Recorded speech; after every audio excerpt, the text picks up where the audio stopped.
Hello everyone, Stepan here. I'll go over the round 3 game from the World Chess Championship, Caruana Carlsen. Once again, Caruana had the white pieces and, well, I have to say I didn't expect Carlsen to go for the Sicilian again, but he did. By the way, sorry for not recording game 2, but I had a wedding I had to go to on Saturday, so I really had no time. I haven't even watched the game live, nor have I had the time to record it, and on Sunday I was playing the Croatian Blitz Championship, so I just had no time to catch up, and now Monday came and round 3. But it was a draw and Carlsen played d4, they had a weird Queen's Gambit decline in which not really that much has happened. So, in round 3, Caruana opened with pawn to e4 and Magnus went for c5 once again, and we get the exact same position, the exact same variation they played in round 1, in which, if you haven't seen it, you should. Carlsen had a winning game and he blew it, he drew game 1, but yeah. Okay, so knight to f3, knight to c6 and bishop to b5. Once again, Caruana goes for the Rossolimo attack, and once again a variation which doesn't really allow black that much activity, as he would normally get in normal open Sicilians. g6, this was played in round 1 as well. Bishop takes, d takes. Once again, Magnus Carlsen took with the d pawn, he didn't take with the b pawn, which could also be played, but d takes c6 is perhaps a bit sounder. We have d3, bishop to g7, and in round 1, in their game, Caruana played pawn to h3 and then knight to f6. Now after pawn to h3, well, the idea is to prevent bishop to g4, but it's not such an important move. You could do without it. And in this game, Caruana actually chose castles on move 6, which is, well, this is more commonly played than h3. Perhaps he played h3 in game 1 to put Magnus out of his preparation, but it didn't go that well. So this time he might have been wiser. And in this position, Magnus Carlsen chose a very rare move. Normally, after castles, players with black will play knight to f6, which is the most common move with a lot of games played in live book grandmaster games. The second most popular choice is bishop to g4, after which you don't have to play h3, you can play knight b to d2, and the variation is sort of better for white, but nothing that much. And you could also play the move e5, which is perhaps the most aggressive choice for black. But after castles, Magnus Carlsen chose a move that has only been played 4 times. That's the move queen to c7. And all 4 games were about, players were rated about 23-2400, so not the top grandmasters, but still high-rated players. And funnily enough, in all 4 games, the player with the white pieces won. So that goes to show that live book doesn't really have to be correct, and Magnus actually had to have found an improvement on their games to be playing this move. And of course he is about 500 points higher rated than all of them. So queen to c7, and Caruana definitely couldn't expect this move. It has only been played 4 times, and perhaps he wasn't well prepared for that. He continued with rook to e1, a normal developing move, e5 now. And it's strange that queen to c7 is played in conjunction with e5, which might seem strange that you block out your own queen, but in many variations of the Sicilian, the queen will actually be placed on c5 in order to protect the e5 pawn, but you usually play queen to c5 after your pawn has already been pushed to e5, so perhaps this... I don't really understand this idea that well, but it definitely does support e5. You could also play b6 instead of queen to c7, but queen to c7 is probably to support e5.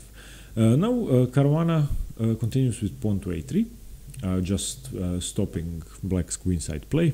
Knight to f6, finally developing the knight.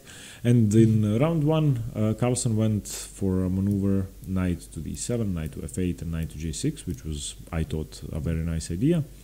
b4 here by Caruana, aggressively pushing on the queen side. And once again, it might seem counterintuitive to dissolve black's doubled pawns along the c-file, but you are looking to gain some activity and perhaps to fianchetto your bishop on b2, which doesn't have to be played of course, but it gives you an extra option. Carlsen castles, knight b to d2, bishop to g4, now pinning the knight, h3, and Carlsen takes on f3, which giving up your bishop pair usually isn't a good idea, but in this position Carlsen must have thought that his bishop isn't that active.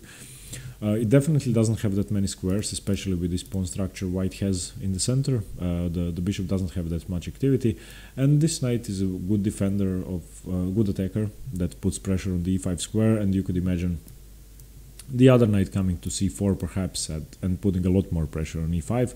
So Magnus took on f3, bishop takes f3, knight takes f3 of course, and now c takes b4, a takes b4, and here Carlsen played the move a5, which isn't as precise. White is supposed to have a slight advantage here, but nothing major.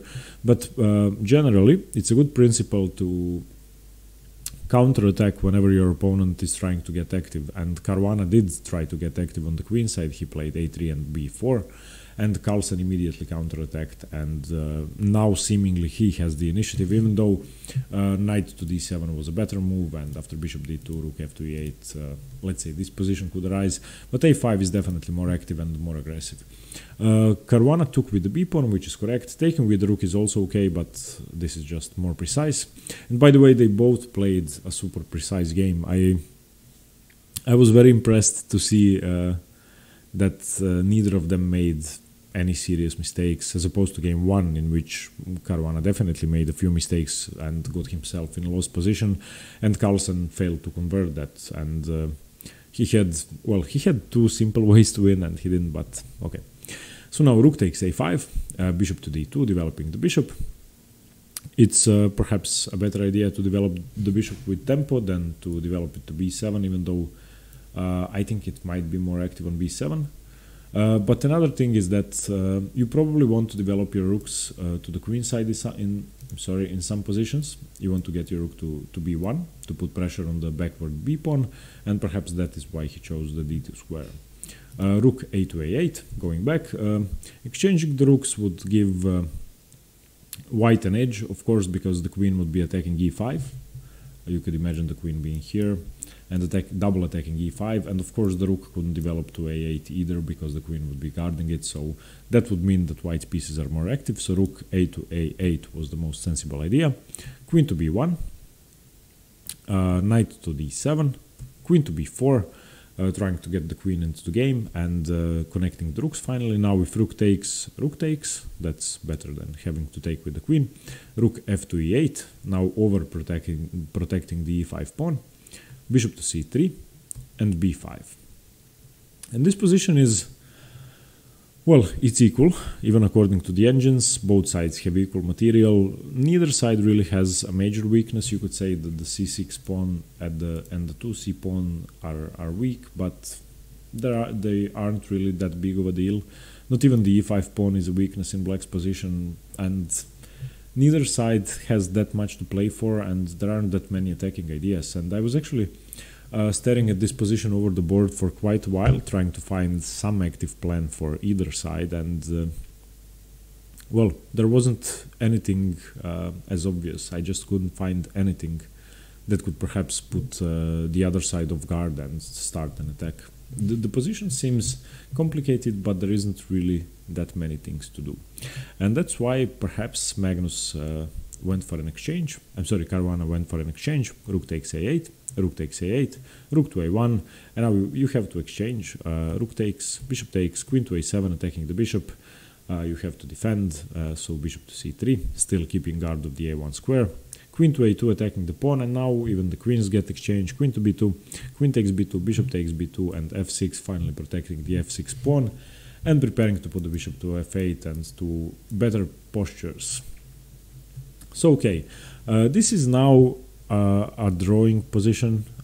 If two 2800 super GMs are playing, it's very hard to lose this. It's 6 against 6. And neither side can really create a passed pawn. It's not that you have 3 versus 2 on one side and 4 versus 3 on one side, and well, it's very hard to create a passed pawn, and that means that it's very hard to win for either side. But still, they tried. King to f1, king to f7. You have to bring your king closer to the center in the endgame. King to e2, knight to c5, bishop to c3, knight to e6, and now the knight is staring at two potentially very weak squares. G3 now defends one of them, and this move has had to be played, because if you allow the knight to f4, then black's pieces are more active. Bishop to f8, knight to d2, perhaps trying to get into these squares and to protect d4 and c5. Knight to g5, attacking the h3 pawn, h4, knight e6. Just a lot of maneuvering and probing, and well, it's hard to create a target, and ideally you would like to create a weakness in your opponent's position and put all of your pieces onto it and get your king in the center, but it's hard to do that if you are playing somebody rated 28-30. Knight b3, h5, locking down the king side, bishop d2, bishop d6, c3, c5, bishop e3, king to e7, king to d1, king to d7, king to c2, and now f5. This is the first break Magnus went for, but Caruana doesn't have to react. If he captures, then g takes would, well, it wouldn't create that much, but it would create a target on the h4 square, at least, because black would break through and isolate this pawn, which could then be attacked by the bishop. But not that much. But Caruana, of course, reacted in the best possible way, king to d1, just waiting, f takes c4, d takes c4, and now this pawn is very strong and it's preventing the white king from entering the position. If this pawn weren't here, then the king could march up the board and enter white's position, but now it's really hard to do.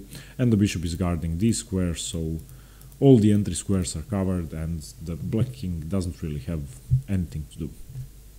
c4 now, trying to create weaknesses on the other side of the board and perhaps giving his king a rout on the queen side. Knight to d2, knight c5, now attacking the d4 pawn, locking down the knight from d2.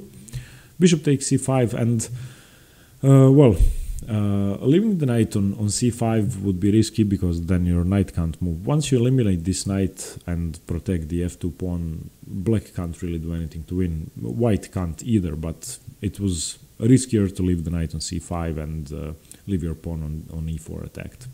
King c6, knight to f1, going into e3, b4, c takes b4, bishop takes b4, knight to e3, king to c5. And now there's one thing to keep in mind, which of course both Carlsen and Caruana knew and thought about, surely must have thought about, and that's the fact that this pawn, the h5 pawn, and all of these pawns are on the king side, and this square, the h1 square, which would be the queening square for the h5 pawn, is of the opposite color of black's bishop, and that means that if they ever enter a position in which black has the h-pawn and white only has the king, that would still be a draw. That would be the wrong colored square bishop, which is a theoretical endgame which is well known, in which if you play with your king against the bishop and the pawn on the h-file, then a dark squared bishop can never win for black, and vice versa. So even though black could end up having his bishop and the h-pawn, if the king manages to get either to g1 or to h1, it's still a draw, and that's very important for this endgame. f4 now by Caruana, e takes f4, g takes f4, bishop to a5, f5, trying to create a passed pawn, g takes f5, and now the normal move, which most of us would play, would be e takes f5. And now after bishop to d8, you are giving up your pawn, and you only have one way to draw, I think. One easy way to draw. I'm sorry.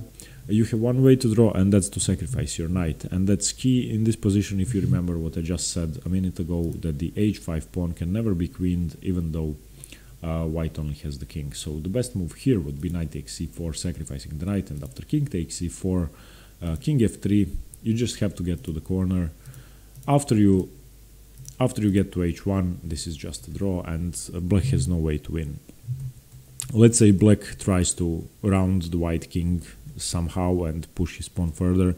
All white has to do is to maneuver his king from g1 to h1, and this would be a stalemate, of course, if you don't let the white king go to g1. But let's say you play more sensibly, king g1, white just repeats, and once you get to this position, there is nothing black can do.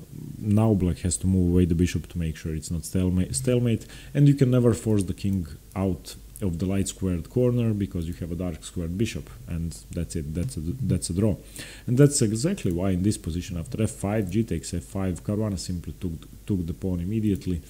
Knight takes c4, and after king takes c4, e takes f5. They agreed to a draw. Unfortunately.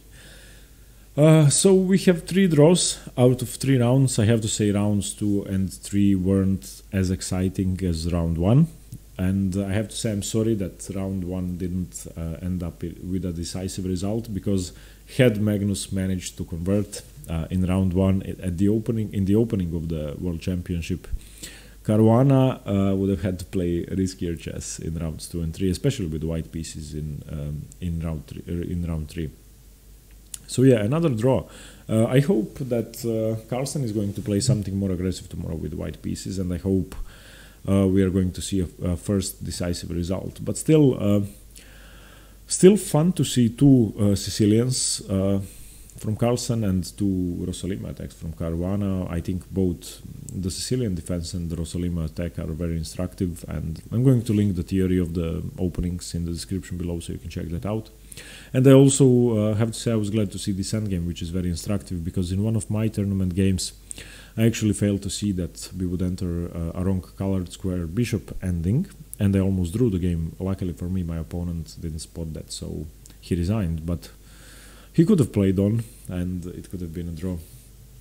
So okay, thanks very much for watching. I hope you liked the game. Let me know what you think in the comments below, and stay tuned for more chess. See you later. See you tomorrow. Bye bye.